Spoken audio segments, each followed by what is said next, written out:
Afternoon. What is your understanding to the time commitment required for this position? Thank you, Ms. Thomas. Aside from monthly Tuesday meetings, I believe that the role relates to community engagement and building partnerships. Since this position is typically elected, this situation is a little bit different, where we go through an interview process and that you didn't have the normal opportunity that a candidate would have had to have conversations with the community and offer that engagement. So I think this position itself is going to be a little bit different than everybody else's, because whatever candidate goes in is unknown. They're going to have to take the extra time to be involved with community events and community engagement. In my regular day-to-day role, I do a lot of constituent service work, so I have kind of different understanding that other people don't have the same sense of time that you may or that I may. So I think that also relates to this. And I think it's important to take advantage of those opportunities to serve community and understand other people's perspectives and offer information, whether it's posting or sharing something on social media. I know a lot of the members do that when we have different community events or different fundraisers or whatever, to try to help spread that awareness, even for updates that the board shares. The more information out there for people, it's a time commitment on the board member, but it relates to community engagement and involvement, which I think has to happen. I think that it can be a full-time job. I know that it wouldn't always be, but I know that you all have, a couple of you, have shown up to events even that I've helped with in my child's school and gone to PTO meetings in the evening, and 3 o'clock in the morning, some of you all are liking things and doing things on Facebook. Those are all part of what I feel like goes to this role and relates to the time commitment that's involved. Yeah. I think that it's something I want to emulate, the things that you guys have done when you're involved and engaged as well.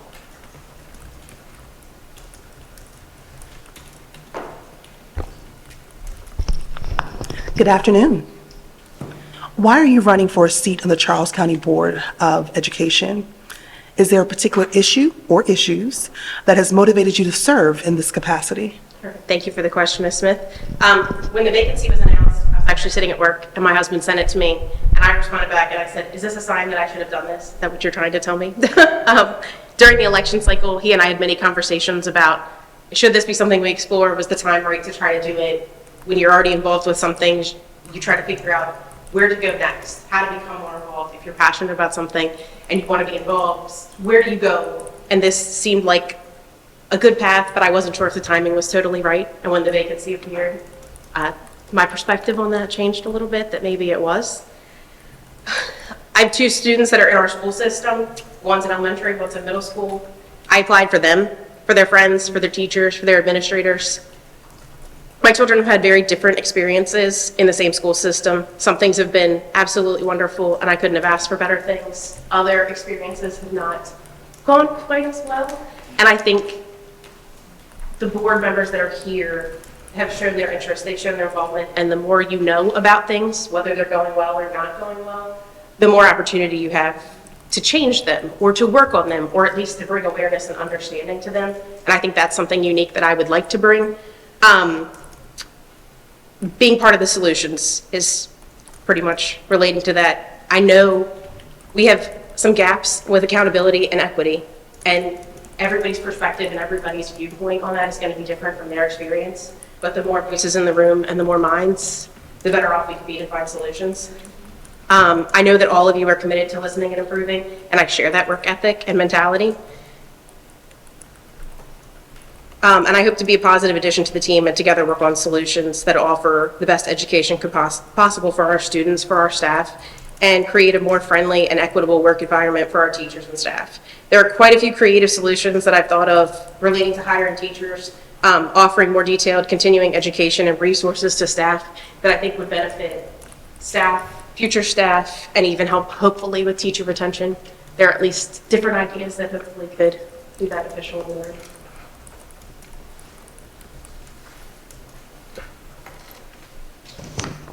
Good afternoon again. Good afternoon.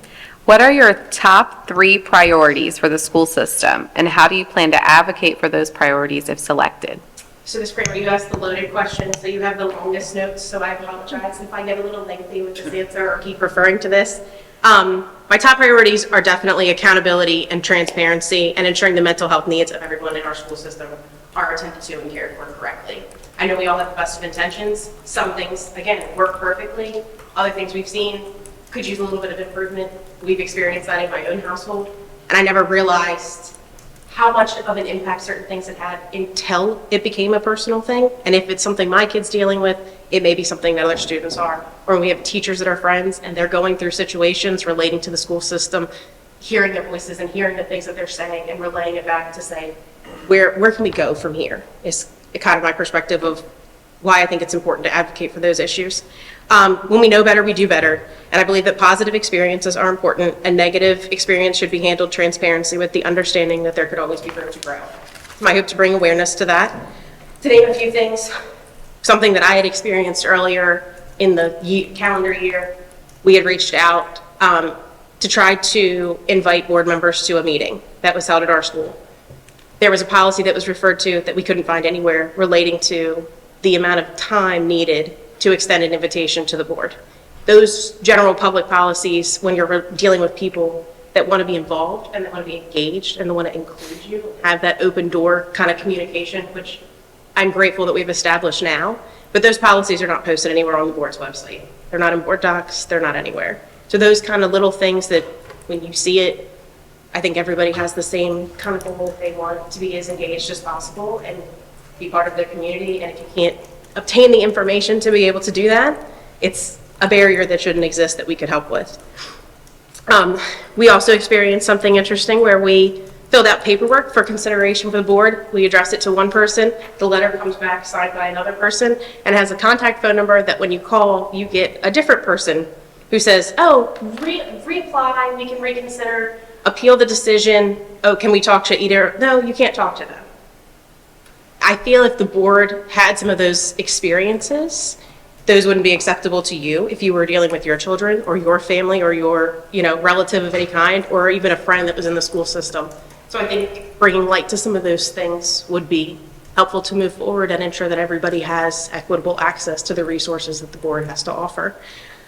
I'd like to create pathways for people to become further engaged. This deals with staff, administration, students, and parents alike.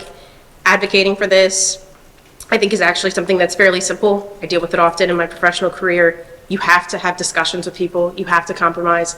You have to be willing to listen and to understand in order to move forward. Even if you take the smallest steps, you're going in the right direction. I think that's where everybody would like to be. We can't, this is something I debated even getting into, but I have the understanding that we can't make everyone be involved as we would like them to be. Parents, educators, however. But the thing that I think we should all be working towards, and I think a lot of our staff especially would like to feel, every child that is in the school system may not be able to get the love or the attention or the understanding that they should be from home. When they come to school, they should feel safe. They should have that understanding and know that they are respected and loved and understood and taken care of. It's not the school system's full job to do that. It takes a village, but I think that that's something that we should really be working on and focusing on, because we have students that have big dreams and big paths and big plans that sometimes they need a little bit of extra support that they're not getting from home, and the school system may be able to help fill in that gap further and offer that. My grandfather used to say, if you learn one thing every day, you're 65 things wiser every year. And I thought about that when I was answering this question too. I think that we should all be trying to learn something in every opportunity, and this deals with the mental health impact that our youth and our students are facing, that I believe.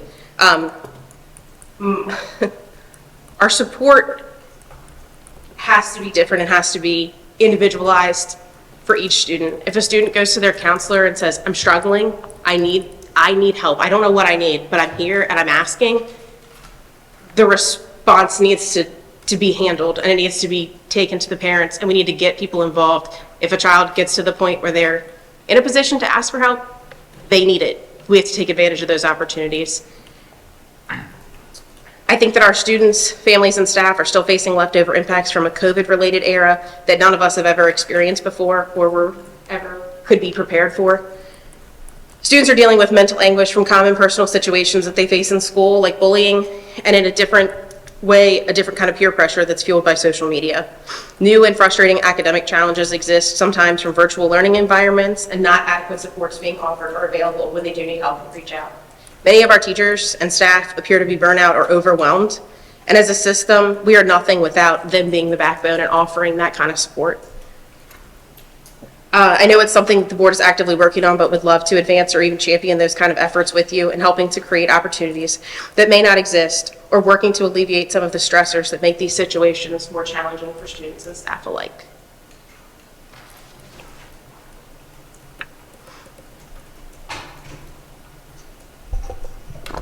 All right, good afternoon.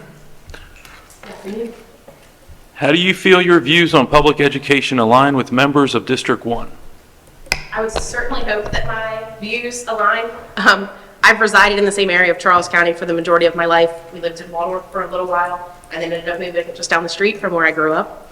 I actually attended private school as a child and chose to have my children receive a public education, and felt the need to be a partner in that process within our school system.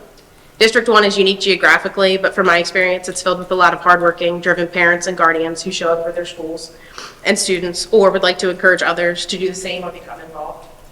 I believe District 1 residents want our students to feel safe at school, have equitable opportunities for academic and extracurricular resources, and for our community members to be given chances to be included or offer reinforcement for our staff.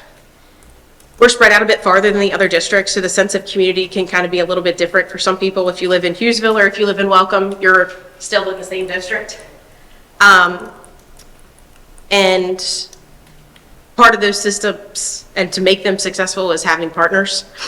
It would be my honor to serve fellow District 1 students and residents, and I believe that they would want the same thing I want for my own children, to receive a quality education taught by passionate educators that help them reach their full potential and mold them into well-rounded adults that are going to share the world with us.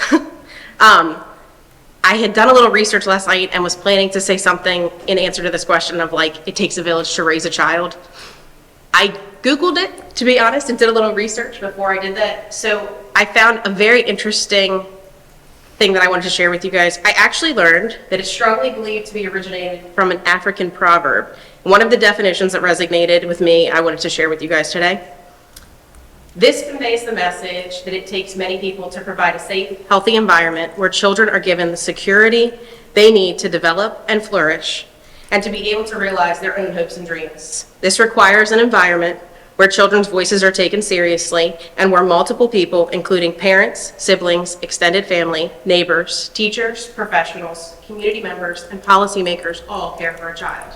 I think that's the common goal for everybody in this room, and I would hope that voters in District 1 and the residents of District 1 feel the same way that I do about that as well.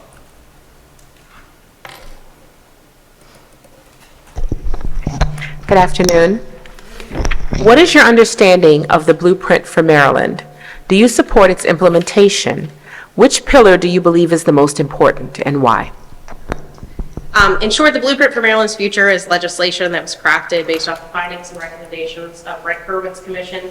The intent is to advance and propel Maryland's overall education systems on every level, from early childhood through primary into secondary, and create high-achieving students that are able to reach their full potential within the school system, to have no bounds, essentially, and be one of the highest performing systems that exists.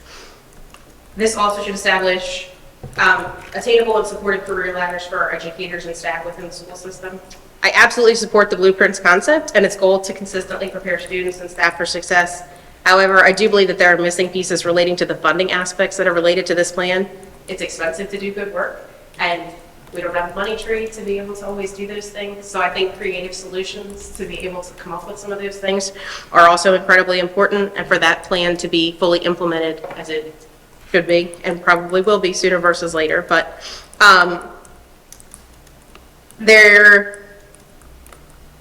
not every local education agency that's referred to in that legislation is the same. Communities have different needs within those pillars. I think it's a very fundamentally sound plan, but I think it will need a little bit of extra help along the way. I know that the board is attempting to put together a committee that will help deal with the implementation of the Blueprint as well.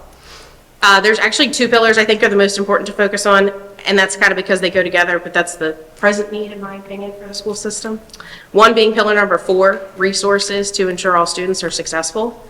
And secondly, Pillar 5, governance and accountability, which measures the success of the implementation of the other pillars.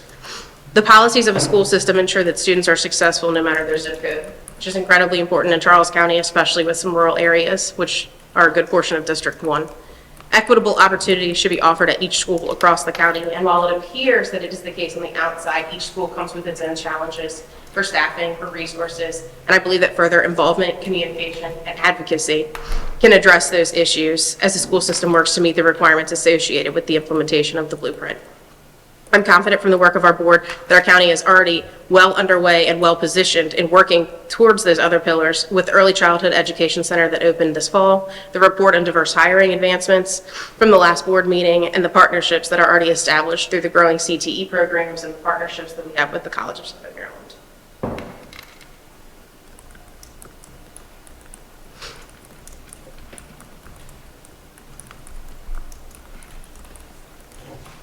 All right, thank you. Next question, what are the roles of the elected board and the roles of the superintendent? Thank you, Chairman Lucas. I wasn't entirely sure when I first read this question if it was a trick question. So I'm going to do my best and hope that I have the right answer for you on this one and my perspective is correct. The board essentially establishes policies for the school system as a whole, and they have one employee, which is the superintendent of the school system. The board members represent each district, each community, its residents, and ensures that everyone within the school system is a partner in the education of our future generations. The superintendent is responsible for the daily oversight of operations, and the board and superintendent work collaboratively as partners in leading and advancing the mission of our school system.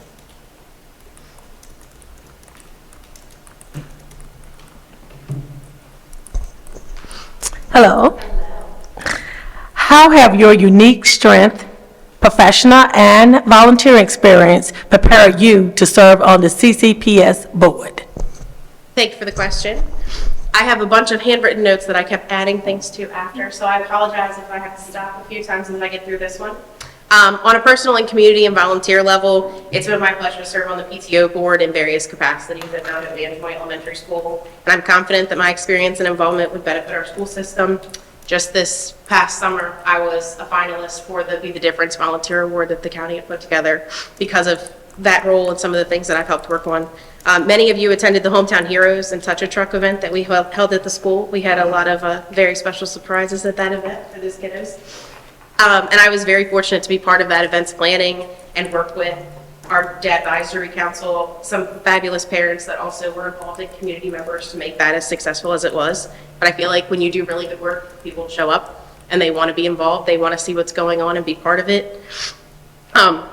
Jokingly, we talk about the little school that could when we talk about Mount Hope because it is a tiny school. But being part of that community and having more people show up for our PTO meetings than sometimes show up for countywide events, I think speaks volumes. When people feel like they're valued and they're heard and they're respected and they're wanted, they're there. They want to be there. They feel like they're important and heard. So that's something that I think should be emulated, and I think it's something that could be part of a successful model moving forward also. We want our communities to thrive and our entire school system to be that way. I feel like I'm a very hard worker who's always believed baby steps forward in the right direction or steps towards success, and compromise is also critical in that process. One person is not going to be able to solve every world problems, and one person's opinions or perspective or situation is not going to be the same for everybody. So we have to come up with some common sense solutions so that everybody can feel valued as they should be and move forward in that aspect. I've proven abilities to get things done, to cut through red tape and obstruction, to manage multiple people through creative problem solving and teamwork while keeping the big picture in mind as we work collectively towards the common goal, which I feel is crucial throughout the school system. This is also my second year serving as a representative on the Parent Advisory Committee for the school system. We have a meeting next week. My professional career, I regularly engage with the public and help them address a range of issues. I deal with a lot of constituent service where sometimes people are not always going to get the answer that they really want, but you still want to help them and get in the right direction and move forward with them and partner with them. So I feel like it's something that's definitely also applicable in this role. I have over 10 years of policy-related experience and was actually working for a member of the EE committee when the blueprint was passed and when it was debated. So I have some interesting perspective and thoughts on listening to a a lot of committee hearings and a lot of different opinions relating to the blueprint and seeing how that kind of went through the process and the changes that had to be made to bring that bill to fruition even after it was vetoed by the governor. Those conversations and perspective, I think, could be beneficial in this role as we work to offer guidance on the implementation of that legislation. I also hold a master's degree in business administration, bachelor's in human resource, and an associate's certificate from the College of Southern Maryland for business administration and management development. My relationship with community members, families, and staff in and around District 1 would offer representation on the board, and I believe I can support a wide variety of perspectives and experiences as we advance our school system.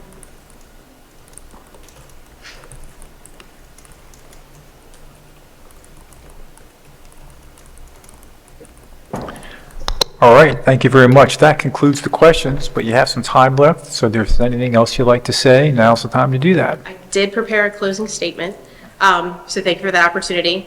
I am a planner, and I feel like Ms. Kramer actually noted that in a meeting a couple weeks ago when she mentioned the planned events for our entire school year.